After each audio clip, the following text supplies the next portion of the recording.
Evergreen trees are those that retain their leaves during the winter, and only a handful of these trees inhabit the Cumberland Plateau.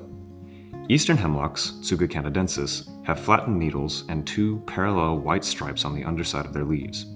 This species forms dense stands in cool cove forests, providing shade, nesting sites, and winter cover for local wildlife. Pines have needles that grow in clusters, called fascicles. To identify pine trees, pay close attention to the needles and their cones. Count the number of needles in each bundle. Virginia pine and eastern white pine are very common here in Chattanooga. Virginia pines, Pinus virginiana, have short curly needles that grow in clusters of 2, while eastern white pines, Pinus strobus, have bluish-green needles in clusters of 5 with long, slender cones. Eastern red cedars, Juniperus virginiana, have scale-like leaves that are small, overlapping, and tightly clasped to their twigs.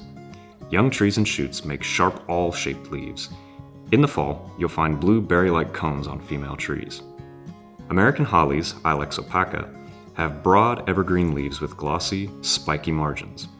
You'll find bright red berries on female plants.